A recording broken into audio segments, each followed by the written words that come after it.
இலங்கை வரலாற்றிலேயே ஒரு சம்பவம்னு சொன்னால் உண்மையான சம்பவம் இன்றைக்கு நடந்திருக்கு. இலங்கை வரலாற்றில் முன்னாள் ஜனாதிபதி ஒருத்தர் கைது செய்யப்பட்டது கிடையாது. கைது செய்யப்பட்டிருக்கிற ரணில் விக்ரமசிங்கவினுடைய பிண கோரிக்கை நிராகரிக்கப்பட்டு விளக்கமறியலில் வைக்கப்பட்டிருக்கிறாரு செவ்வாய்க்கிழமை வரைக்கும். நீதிமன்றத்துக்குள்ள இன்றைக்கு என்ன நடந்தது, இந்த கைதிலிருந்து இன்றைக்கு காலையிலிருந்து இப்போ வரைக்கும் என்ன நடந்திருக்கு என்றதை இந்த வீடியோவில் விளக்கமாக தெளிவாக பார்க்கலாம். வணக்கம், நான் கிருஷாந்த் ராஜ். இலங்கையினுடைய அரசியல் வரலாற்றை பொறுத்த வரைக்கும் ரணில் விக்ரமசிங்கவினுடைய அரசியல் வாழ்க்கையை பொறுத்த வரைக்கும் இன்றைய நாள் என்றது வரலாற்றில் பதியப்பட்டிருக்கு. இதுக்கு முதல்ல 6 தடவைகள் பிரதமராக இருந்த ரணில் விக்ரமசிங்க ஜனாதிபதி ஆனதுக்கு பிறகு, ஜனாதிபதியாக தெரிவு செய்யப்பட்டது என்றதையும் விட ஜனாதிபதியாக நியமிக்கப்பட்டதிலிருந்து 2022 ஆண்டு ஜூலை மாதத்திலிருந்து 2024 ஆண்டு செப்டம்பர் மாதம் வரைக்குமான காலகட்டத்தில் 26 வெளிநாட்டு பயணங்களில் ஈடுபட்டிருக்கிறார். இந்த 26 வெளிநாட்டு பயணங்கள் சம்பந்தமாகவும் சிஐடி தனித்தனி விசாரணைகள் ஆரம்பிச்சிருந்தது. அந்த விசாரணைகள் இதுவரைக்கும் நிறைவடையாமல் இருக்கு. இந்த 26 பயணங்களுக்குன்னு சொல்லியும் 600 மில்லியன் ரூபாய், அதாவது 60 கோடி ரூபாவை ஜனாதிபதியாக இருந்த ரணில் விக்ரமசிங்க செலவு செய்திருக்கிறாரு. இந்த பயணங்கள் சம்பந்தமான சிஐடி நடத்தி கொண்டிருக்கிற விசாரணைகளை பொறுத்த வரைக்கும் 2022 ஆண்டில் மட்டும் 12 கோடியே 93 லட்சம் ரூபாய் செலவு செய்யப்பட்டிருக்கு. 2023 ஆண்டில் மட்டும் 57 கோடியே 77 லட்சம் ரூபாய் செலவு செய்யப்பட்டிருக்கு. 2024 செப்டம்பர் மாதம் வரைக்குமான காலகட்டத்தில் மட்டும் 30 கோடி ரூபாய் செலவு செய்யப்பட்டிருக்கு. இந்த மாதிரி 60 கோடி ரூபாய் செலவு அவருடைய வெளிநாட்டு பயணங்களுக்கு மட்டும் செய்யப்பட்டிருக்கு. இதுலயும் சர்ச்சைக்குரிய ஒரு பயணமா இருக்கிறது, அவர் ஜனாதிபதியாக இருந்த காலகட்டத்தில் அவருடைய மனைவிக்கு நடத்தப்பட்ட லண்டன்ல யூனிவர்சிட்டி வொல்வர்ஹாம்ப்டன் யூனிவர்சிட்டியில ஒரு பட்டமளிப்பு விழா நடத்தப்பட்டிருந்தது. அது தனிப்பட்ட பயணம் சொல்லி குற்றம் சாட்டப்பட்டுதான் அவர் சம்பந்தமான விசாரணைகள் ஆரம்பிக்கப்பட்டிருந்தது. அவருடைய ஜனாதிபதியினுடைய செயலாளர், ஜனாதிபதியா இருந்த முன்னாள் ஜனாதிபதி ரணில் விக்ரமசிங்கவினுடைய பிரத்யேக செயலாளர் சொல்லி 2 பேர்கிட்டையும் வாக்குமூலம் பதிவு செய்யப்பட்டிருந்தது. அமெரிக்காவுக்கு ஒரு அரச பயணம் மேற்கொண்டிருந்த சந்தர்ப்பத்தில் இலங்கைக்கு நேரடியாக திரும்புறதுக்கான பயணம் திட்டமிடப்பட்டிருந்தது. ஆனாலும் கூட மைத்ரி விக்ரமசிங்கவுக்கு, அவருடைய மனைவிக்கு நடத்தப்பட்ட பட்டமளிப்பு விழாவுக்கு கலந்து கொள்றதுக்குன்னு சொல்லி அவர் போயிருந்தார். அவரோட இன்னும் 9 பேரும் பயணம் செய்திருந்தாங்க. இந்த பயணத்துக்கு மட்டும் 16.9 மில்லியன் ரூபாய், அதாவது 169 லட்சம் ரூபாய் செலவு செய்யப்பட்டிருக்கு. 1 கோடியே 69 லட்சம் ரூபாய் செலவு செய்யப்பட்டிருக்கு. இது ஒரு தனிப்பட்ட பயணம் என்ற அடிப்படையில் அவர் மேல குற்றச்சாட்டுகள் சுமத்தப்பட்டு இன்னைக்கு வாக்குமூலம் பதிவு செய்யறதுக்காக சிஐடிக்கு வர சொல்லி அழைப்பு விடுக்கப்பட்டிருந்தது. அந்த அழைப்புக்கு அமைய அவர் போய் ஒரு சில மணித்தியாலங்கள் வாக்குமூலம் பதிவு செய்யப்பட்டதுக்கு பிறகு அவர் கைது செய்யப்பட்டு கோட்டை நீதவான் நீதிமன்றத்தில் முன்னிலைப்படுத்தப்பட்டிருந்தார். முன்னிலைப்படுத்தப்பட்டு பல மணித்தியாலங்களா நீதிமன்றத்தில் வழக்கு விசாரணை நடந்தது. இன்றைக்கு பின்னேரம் ஒரு 5-5:30 மாதிரி 2 தரப்பு வாதங்களையும் கேட்டதுக்கு பிறகு நீதிபதியால் அறிவிக்கப்படுது. அரமணித்தியாலம் இந்த நீதிமன்ற வழக்கு விசாரணை ஒத்தி வச்சு அரமணித்தியாலத்துக்கு பிறகு உத்தரவு பிறப்பிக்கப்படும் என்ற மாதிரி அரமணித்தியாலம் 30 நிமிஷம் ஒரு நீதிமன்ற வழக்கு விசாரணை 30 நிமிஷங்களுக்கு ஒத்தி வைக்கப்பட்டிருந்தது.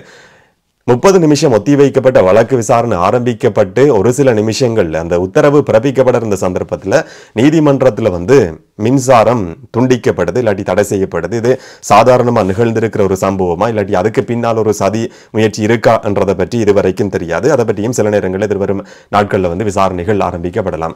இதுக்கு பிறகு சிஇபி, இலங்கை மின்சார சபையினுடைய அதிகாரிகள் வரவழைக்கப்பட்டு மின்சாரம் வளம நிலைக்கு கொண்டு வரப்பட்டிருந்தது. அதுக்கு பிறகு நீண்ட நேரமா மணித்தியால கணக்காக நடந்த வழக்கு விசாரணைக்கு பிறகு ரணில் விக்ரமசிங்க விளக்கமறியலில் வைக்கப்பட்டிருக்கிறார். அவருடைய பிண கோரிக்கை நிராகரிக்கப்பட்டிருக்கு.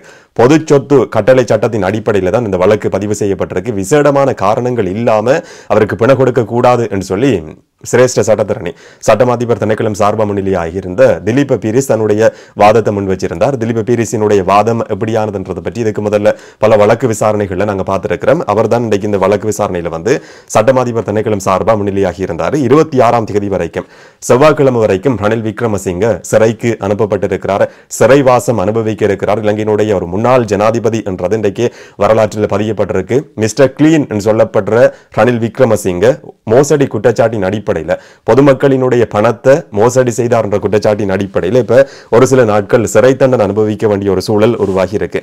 ரணில் விக்ரமசிங்க சார்பா முன்னிலையான சட்டத்தரணி இன்னைக்கு ஒரு சில வாதங்களை முன் வச்சிருந்தார். அனுஜ பிரேமரத்ன ஜனாதிபதி சட்டத்தரணி ரணில் விக்ரமசிங்க சார்பா முன்னிலையாகி இருந்தார். அவர் சொல்றார், ரணில் விக்ரமசிங்கவினுடைய உடல்நிலையை கருத்தில் கொண்டும் அவருக்கு இருக்கிற ஒரு சில நோய்கள் குறிப்பிடப்பட்டிருந்தது. வழக்கு விசாரணை என்றதால இதை பற்றி கதைக்கிறதுலையும் எந்த விதமான பிரச்சனையும் இல்லைன்னு சொல்லி நான் நினைக்கிறேன்.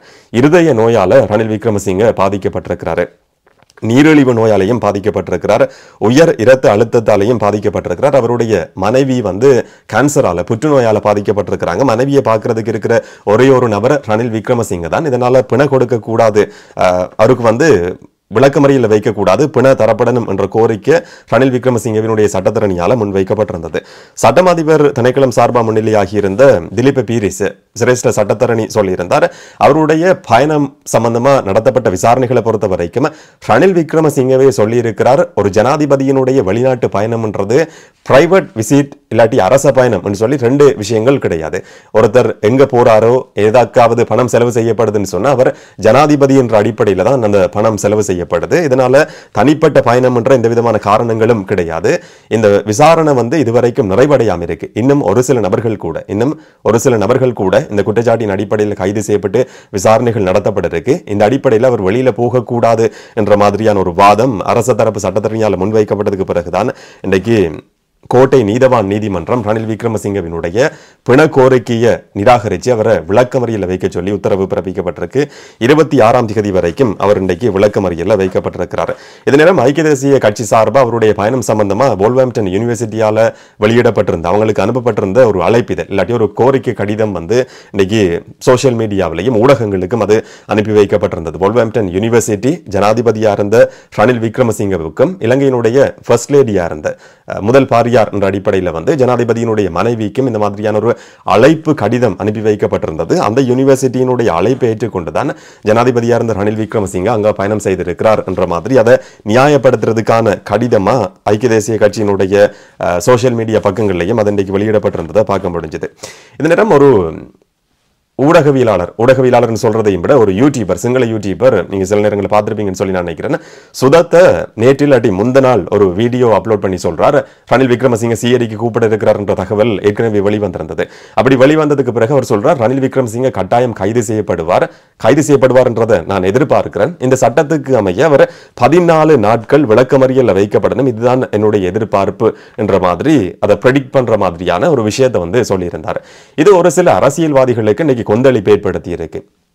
எதிர்கட்சி தலைவராக இருக்கிற சஜித் பிரேமதாசவுக்கும் முன்னாள் நீதி அமைச்சர்கள் 2 பேர் கூட கொந்தளிச்சிருக்கிறாங்கன்றதான் எனக்கு ஆச்சரியமா இருந்தது. அலி சப்ரி முன்னாள் நீதி அமைச்சராக இருந்தவர், ரவ் ஹக்கீம் கூட நீதி அமைச்சராக இலங்கையில் இருந்தவர். அவர் சொல்றார், ஒரு யூடியூபர் எப்படி ப்ரெடிக்ட் பண்ண முடியும்? அவர் சொல்றார், ஒரு சாதாரணமா அரசியல் பற்றி கதைக்கிற நபர்கள் இல்லாட்டி இலங்கையில் நடக்கிற நாட்டு நடப்புகள் சம்பந்தமா கதைக்கிறவர்களை பொறுத்த வரைக்கும் இப்ப இருக்கிற நாட்டினுடைய நிலைமையை பார்க்கிற நேரத்தில் ஒரு நபர் சிஐடிக்கு விசாரணைக்கு கூப்பிடப்படுறாருன்னு சொன்னா அவர் சில நேரங்களில் கைது செய்யப்படலாம் சொல்லி எதிர்ப்பு கூறுறதும் அந்த வழக்க பொறுத்த வரைக்கும் அந்த குற்றச்சாட்டை பொறுத்த வரைக்கும் இப்ப ரணில் விக்ரமசிங்க மேல சுமத்தப்பட்டிருக்கிற குற்றச்சாட்டை பொறுத்த வரைக்கும் அது நிரூபிக்கப்படுமா இருந்தா 20 வருஷங்கள் அவர் சிறை தண்டனையை அனுபவிக்க வேண்டி இருக்கும். இந்த சட்டம் சம்பந்தமா இது ஒரு சட்டத்தரணி இருக்க வேண்டிய அவசியம் கிடையாது, இந்த வழக்கோட சம்பந்தப்பட்ட நபர் இருக்க வேண்டிய அவசியம் கிடையாது. சாதாரணமா செய்திகளை ஒவ்வொரு நாளும் பார்க்கிற நபர்களை பொறுத்த வரைக்கும் ரணில் விக்ரமசிங்க மேல இந்த மாதிரியான பொது சொத்து கட்டளை சட்டத்தின் அடிப்படையில் குற்றம் சாட்டப்பட்டிருக்கு, சிஐடிக்கு கூப்பிடப்படுறார். அப்படியா இருந்தா சில நேரத்தில் அவர் கைது செய்யப்படலாம் என்றதை எதிர்ப்பு கூறுறது ஒன்றும் ராக்கெட் சயின்ஸ் கிடையாது, அதுல பெரிய ஒரு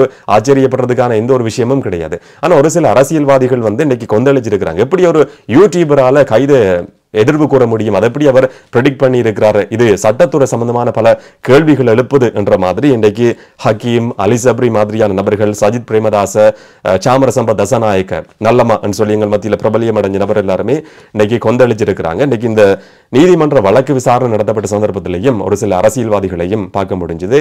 ரணில் விக்ரமசிங்கவுக்கு பக்கத்துல மைத்ரிபால சிறிசேன நீதிமன்றத்துக்குள்ள இருந்த புகைப்படம் கூட வெளிவந்திருந்தது. நீதிமன்றத்துக்குள்ள புகைப்படங்களை எடுக்க முடியுமா இல்லையான்றது ஒரு பக்கம் இருக்கிற கேள்வி. அவர் 2 பேரும் பதவி வகிச்ச காலகட்டத்தில் 2 பேருக்கும் இடையில பல முரண்பாடுகள் இருந்தது. அன்றைக்கு மைத்ரிபால சிறிசேன ரணில் விக்ரமசிங்கவுக்கு பக்கத்தில் போயிருந்த ஒரு புகைப்படம் வெளிவந்திருந்தது. மனோ கணேசன் அங்க இருந்தார், ஹக்கீம் இருந்ததை பார்க்க முடிஞ்சது, ஜீவன் தொண்டமான பார்க்க முடிஞ்சது, நாமல் ராஜபக்சவும் அந்த இடத்துக்கு போயிருந்தார். அவருடைய ஆதரவாளர்கள் நீதிமன்ற வளாகத்துக்கு வெளியில கூடியிருந்த காட்சிகள் வெளிவந்திருந்தது. இலங்கையினுடைய அரசியல் வரலாற்றை பொறுத்த வரைக்கும் இது முக்கியமான ஒரு சம்பவமா பதிவாகி இருக்கு. ரணில் விக்ரமசிங்கவினுடைய அரசியல் வாழ்க்கையை பொறுத்த வரைக்கும் கூட இந்த நாள் என்றது அவருடைய அரசியல் வாழ்க்கையில பதிவாகி இருக்கிற ஒரு முக்கியமான சம்பவம். ரணில் விக்ரமசிங்கவினுடைய சட்டத்தரணி நீதிமன்றத்துக்கு வெளியில வந்து இந்த தீர்ப்பு அறிவிக்கப்பட்டதுக்கு முதல்ல அவர் சொல்றார், பிணை கிடைக்கும் சொல்லி நாங்க எதிர்பார்க்கிறோம். இப்ப அவருடைய சட்டத்தரணி வெளியில வந்து பிணை கிடைக்கும் சொல்லி எதிர்பார்க்கிறோம் என்ற கருத்தை முன்வைக்கிறார். ஒருவேளை சில நேரங்களில் பிணை கிடைச்சிருக்குமா இருந்தா அவர் சட்டத்தரணியினுடைய எதிர்வு குரல் சம்பந்தமாகவும் இந்த அரசியல்வாதிகள் இதே மாதிரி கேள்வி எழுப்புவாங்களான்றதும் எனக்குள்ள இருக்கிற ஒரு கேள்வி. அடுத்த விஷயம் என்னன்னு சொன்னா, இது அரசியல் பழிவாங்கல். ரணில் விக்ரமசிங்கவை கைது செய்து இருக்கிறதுன்றது அரசியல் ரீதியான ஒரு முயற்சி தான் என்ற மாதிரி மாதிரியும் இன்னைக்கு சமூக ஊடகங்கள்ல வந்து பல விஷயங்கள் பேசப்பட்டு வருது. அரசியல், இதுல இருக்கிற சட்ட பிரச்சனை, அவர் ஜனாதிபதியா போனாரா, தனிப்பட்ட ரீதியில போனாரா, இது எல்லாத்தையும் ஒரு பக்கம் நாங்க ஒதுக்கி வைப்போம். எல்லாத்துக்குள்ள இருந்து வெளியில வந்து நாங்க ஒரு சாதாரண நபரா வெளியில இருந்து பார்க்கிற நேரத்துல எப்படியான ஒரு சூழல்ல ரணில் விக்ரமசிங்க நாட்டினுடைய ஜனாதிபதியானார் என்றதை எங்களால மறக்க முடியாது. வரிசைகள்ல இருந்து செத்து போனவர்களினுடைய உறவினர்கள் இந்த வழக்கு விசாரணையை இன்னைக்கு உன்னிப்பா பார்த்து கொண்டிருப்பாங்கன்னு சொல்லி நான் நினைக்கிறேன். அப்படியான ஒரு சூழல்ல ஜனாதிபதியா தெரிவு செய்யப்பட்ட இல்ல ஜனாதிபதியா நியமிக்கப்பட்ட ரணில் விக்ரமசிங்க குறுகிய காலத்துக்குள்ள 2 வருஷங்கள்ல மட்டும் 23 வெளிநாட்டு பயணங்கள், 600 மில்லியன் ரூபாய், 60 கோடி ரூபாய் செலவு செய்து வெளிநாட்டுக்கு பயணம் செய்திருக்கிறார். தன்னுடைய மனைவிக்கான பயணத்தில் ஈடுபட்டன்றதை அவரை ஏற்றுக்கொள்றாரு. இது அரச பயணமா இருந்தா கூட வெளிநாட்டுக்கு நாட்டை மீட்கிறதுக்கான ஒரு பேச்சுவார்த்தை இருந்திருக்குமா இருந்தா யாருமே கேள்வி கேட்க போறது கிடையாது. ஆனா இந்த மாதிரியான பேச்சுவார்த்தைகள், இந்த மாதிரியான பயணங்கள்ல ஈடுபட்டதை கூட நியாயப்படுத்துற மாதிரியான மக்களும் எங்களோட நாட்டில் இருக்கிறாங்க என்றத என்னுடைய செய்தி வந்து வெளிப்படுத்தி இருக்கு. அந்த செய்திக்கு அவங்க ரியாக்ட் பண்ற பதிவுகள்ன்றது வெளிப்படுத்தி இருக்கு. அரசியல் ரீதியான ஒரு முயற்சியா இருந்தா கூட ரணில் விக்ரமசிங்க மேல இந்த மாதிரியான ஒரு குற்றச்சாட்டு சுமத்தப்பட்டிருக்கு. அதை பற்றி விசாரிக்கிறதுல எந்த விதமான பிரச்சனையும் கிடையாது. அது அரசியலுக்காக செய்யப்படும் இருந்தா கூட அது வரவேற்கப்பட வேண்டியது என்று சொல்லிதான் நான் பார்க்கிறேன். இதை பற்றி நீங்க என்ன நினைக்கிறீங்கன்றத மறக்காம கமெண்ட்ல சொல்லுங்க. இன்னும் ஒரு வீடியோல இன்னும் ஒரு தகவலோட சந்திக்கலாம். வணக்கம்.